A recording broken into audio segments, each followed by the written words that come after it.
স্বামী গো, আপনি তরবারিতে বিষ মাখাইতেছেন, তার কারণটা কি? কি জন্য আপনি তরবারিতে বিষ মাখাইতেছেন? কারে মারবেন, কারে ধরবেন, কি করবেন বলেন? ডাক দিয়ে বলেন, বিবি রে,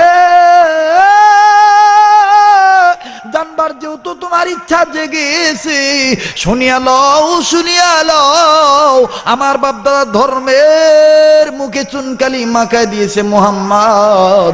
ওই মোহাম্মদকে শায়েস্তা করার জন্য তরবারিতে আমি বিষ মাখাইতেছি। আমি বিষাক্ত তরবারি দিয়া মোহাম্মদের কল্লা খানা কেটে ফেলে দেব।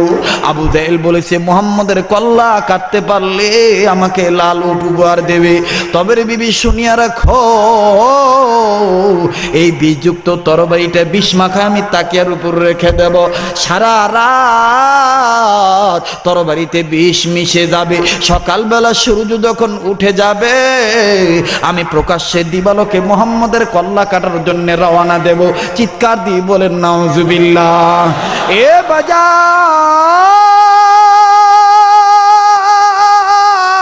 হযরত তোমার বিবি কোনো কথাই বললেন না, শুধু বলতেছে, স্বামী গো, দেবতার কসম করে বলতেছি, আমার জানা মতে আপনি যে লোকটার কল্লা কাটতে যাওয়ার জন্য তরবারিতে বিষ মাখাইতেছেন, আমার জানা মতে এই লোকটার নাম তো আপনারা আল আমিন বলেছেন। এই লোকটা তো কোনোদিন কারো কোনো ক্ষতি করে নাই। মুহাম্মদের পক্ষে যখন কথা বললো স্ত্রী, হযরত ওমর একটা ধমক দিয়ে দিল।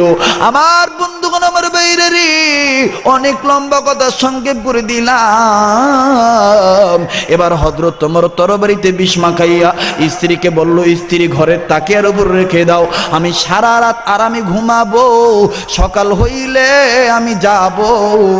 মুসলমান ভাইরারে আমার, ঠিক ওই যেই দিন বিকালবেলা হযরত ওমর তরবারিতে বিষ মাখায় রাখলো, ওই দিন আমার আপনার নবী, প্যারা নবী, মদিনার বুলবুল, সৃষ্টির মূল হাবিব রাসূল, মক্কার দুলাল,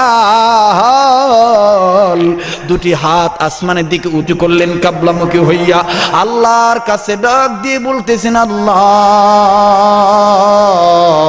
আমি তোমার কাছে দুইটা লোকের নামে দোয়া করব গো আল্লাহ। ও আল্লাহ,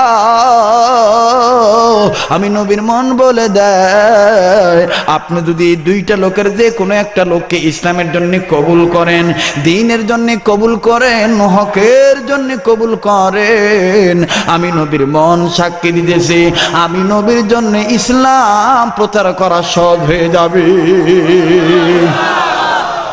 আল্লাহ বললেন, জিবরাইল রে, আমার নবীকে নাম বলতে পারো। আমার আল্লাহর ফেরেশতা জিজ্ঞাসা করার পরে এবার বিশ্বনবী ডাক দিয়ে বললেন, আল্লাহ, আমি দুইটা লোকের নাম বলতেছি, এই দুইটা লোকের যে কোনো একটা লোককে যদি আপনি কবুল করেন, নবীর মন সাক্ষী দেয়, ইসলাম কায়েম করা সহজ হয়ে যাবে।